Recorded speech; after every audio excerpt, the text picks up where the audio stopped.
Hello and welcome to our case study on the rhinoceros horn trade and considering legalization.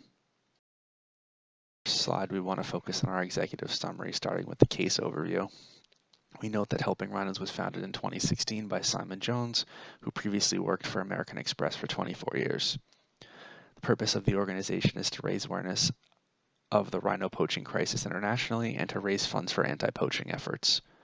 Under case problems, we note that rhino conservation efforts have only been moderately successful internationally, with the African rhino expected to become extinct by 2026. Currently, Helping Rhinos is advocating a policy of anti-rhino horn trading and anti-legalization of rhino horn trading, but they're considering beginning to advocate for legalized rhino horn trading, inquiring as to whether this is in the best interest of the rhinos. Under recommended case solutions, we note that Helping Rhinos needs to maintain their current educational anti-poaching efforts. They need to investigate the benefits of legal horn trading. They need to focus on accurate demand estimates for rhino horn internationally. And they need to bring awareness to the public about legalization and gauge their public opinion, especially with the aspect of government corruption and legalization. Lastly, they need to stay abreast of new conservation approaches and initiatives, specifically pertaining to other species, so that that can be applied to that of the rhino. Lastly, under market opportunity, we note that Helping Rhinos needs to continue preservation efforts through their innovation and conservation and rhinocation programs. They also need to continue the Black Mamba program, the Bush Babies program, aiding local rangers, and by doing these things, we believe that they can add to the 6,000 rhinos and tens of thousands of community members they've helped since they formed in 2012. The next slide we want to focus on is the contemporary business context of the legal and illegal rhinoceros horn trade, starting with the economic impacts. Due to extreme poverty in South Africa and the fact that a rhino horn can fetch upwards of $60,000 per pound, those poaching rhino horns are often seen in the community as heroes or saviors, since the funds they receive from trading in rhino horn can support the community. Some of the increase in rhino horn demand can be seen due to economic growth in Asia, especially the rise of the upper and middle classes in Vietnam and China, which are increasing rhino horn demand. Horn in those countries is seen as a socio-economic status symbol, and it's also considered to have medicinal properties, though that has been debunked by Western medicine. Lastly, we note that due to budgetary constraints with conservation, rhino conservation is extremely expensive. To give an example, one farm spent upwards of $400,000 a month due to the need for land, security, and staff in order to protect and maintain rhinos on their farm. On the business aspect, starting with black market demand. We note that legalization would most likely cause drops in black market demand as well as decreased poaching, but there is the fear that legalization could cause a spike in demand leading to increased poaching, which could make poachers more efficient in terms of streamlining their process. Under demand estimates, we note that if legalization leads to demand spikes, we're not certain that farmers could support this demand or if it would lead to additional poaching of both farmed and wild rhinos. And we note that increased demand is and would likely be due to the aforementioned rise of the upper and middle classes in China and Vietnam.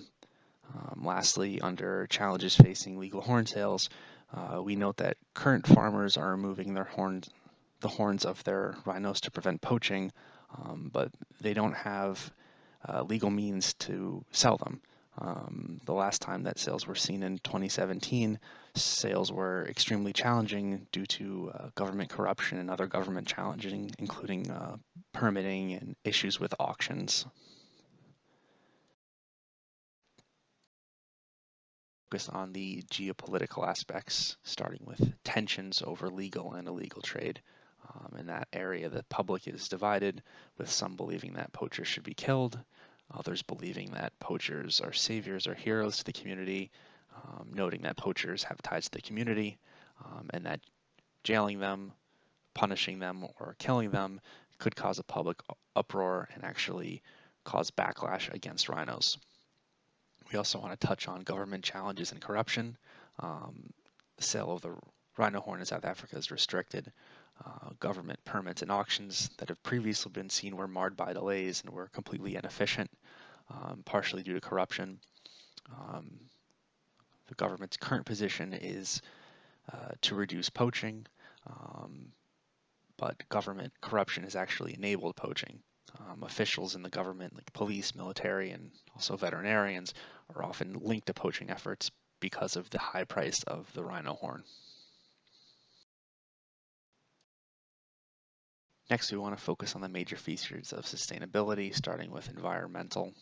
Um, First, we want to note that the rhino is an umbrella species, which means it's crucial. It's a keystone species. It also plays a key role in other wildlife, including plants and other animals in the regions that it lives in. And rhinos are directly tied to other plants and animals being threatened, such as elephants and buffalo. The rhino also plays a tremendous role in tourism. They contribute to economic growth and sustainable development through tourism. Um, in 2006 to 2014, rhino poaching caused total annual losses to tourism revenue in South Africa, Namibia, Kenya, and Zimbabwe of between 205.76 million and 230.76 million euros.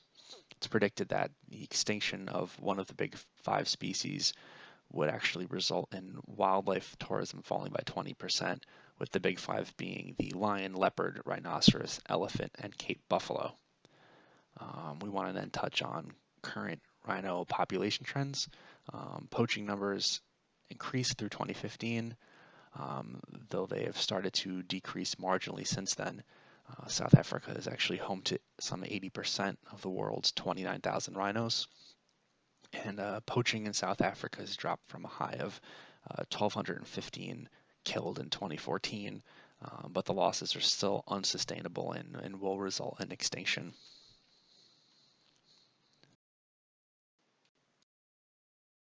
We want to focus on the social aspect of sustainability, starting with medicinal beliefs. The rhino horn is believed to have curative and aphrodisiac properties. This is per 2,000-year-old Chinese texts. It's also thought to be able to cure hangovers and even cancer. And these Eastern beliefs are ingrained within some of the population of China and Vietnam, though they've been thoroughly debunked by Western medicine.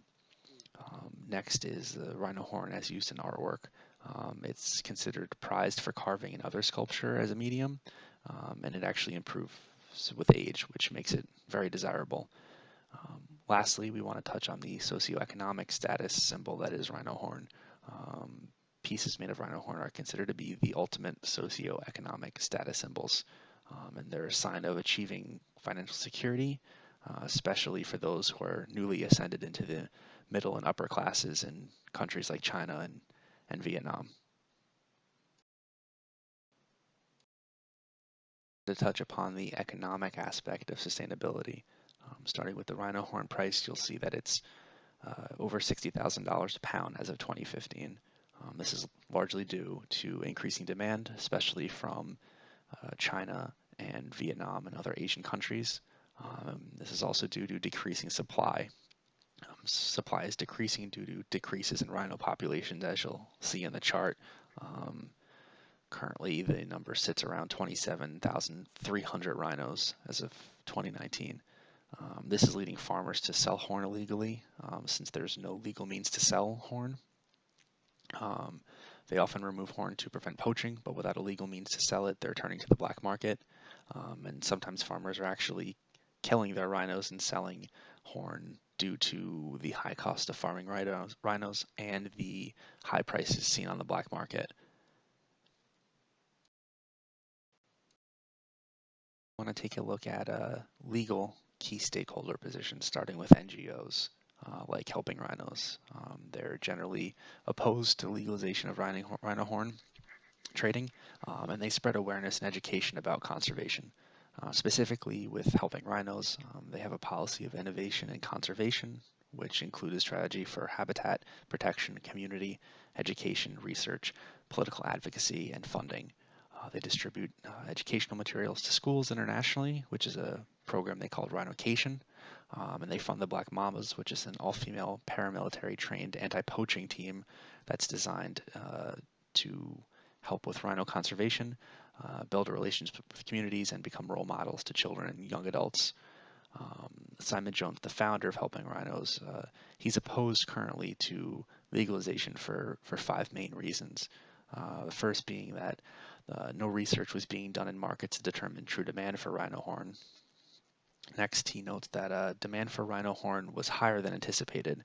He didn't believe that current stockpiles from ongoing rhino farming operations would be enough to meet demand. He also thinks that wild rhino horns were more valuable than horns from farmed rhinos because of the diet of the wild rhino. He notes that conservation efforts and community progress could diminish from legal rhino horn trading. And he believes that the government was too corrupt to enforce the rules, even if the rhino horn trade was legalized. Next, we want to touch on legal game farmers like John Hume, for example. They're proponents of legal horn trading. They sustainably and ethically dehorn their rhinos, which helps them to prevent poaching. And the problem being for them right now is that though they do this, they have no legal way of selling the rhino horn. I want to touch on the South African government position. Unfortunately, it's marred by rampant corruption. Oftentimes, government officials are involved with the selling of illegal rhino horn. It's often aided by poachers, and they're either allowing or accomplices to slaughter. They take part in dismissing poacher arrests, and they also accept bribes for lesser poaching sentences. Lastly, they attempted to actually permit John Hume's legal sale of rhino horn, but it was delayed, and the permitting process and auction process was extremely frustrating for him. Focus on illegal key stakeholder positions, noted by scouts, poachers, syndicates, and dons. They're all conspirators in rhino poaching, but they're often seen as heroes in the community since they can financially support poor people in the region. Scouts themselves carry out the poaching. They're provided equipment by poachers, and poachers tend to consist of ex-military, ranch owners, hunters, game capture operators, pilots, and veterinarians. The syndicates then sell the horn, and they also deal oftentimes in trafficking of other illegal contraband, as well as operating as part of terrorist networks. Lastly, dons, they're usually the head of criminal organizations, and they set prices for rhino horn. They also control finances. Next, we want to take a look at the legalization versus anti-legalization challenges facing helping rhinos. We think that helping rhinos should continue their rhinocation program, which will spread awareness internationally about rhino conservation efforts.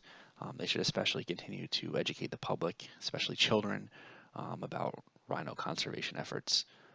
They need to start a policy of discussing legalization challenges, especially selling horns, permitting, and auctioning. They need to understand if legalization would stimulate demand or if it would simply meet demand. And they need to address the topic of rampant government corruption, especially the fact that why would government officials want legalization when they're already benefiting financially? They need to also look into the threats to dehorned rhinos for the remaining horns, which would be poaching of the remaining horn after farmers sustainably remove them. Next, they need to discuss anti-legalization challenges such as continued poaching, the expected extinction of the African rhino by 2026, and the fact that conservation efforts they're not succeeding in preserving the rhino. They need to pursue a policy of further study before they can move on to the idea of legalization, especially focusing on investigating the accuracy of demand estimates, developing an anti-corruption educational policy, and especially pushing for harsher poaching penalties. Last slide presents our SWOT analysis. Obviously touches on the strengths, weaknesses, opportunities, and threats, and then a combination of some of these elements. I'm not going to run through every aspect of this for timing purposes, but we'll touch on a couple important topics. We're going to focus on the strength opportunity strategies, which is to develop research initiatives to accurately estimate horn demand, and sustainable harvesting of legal rhino horn to meet demand for the global market. Also going to look at strength threat strategies, especially continued education on reducing black market trade of rhino horn, and sustainable harvesting of rhino horn and continued reproduction of rhinos in captivity, which will help reduce the threat of extinction.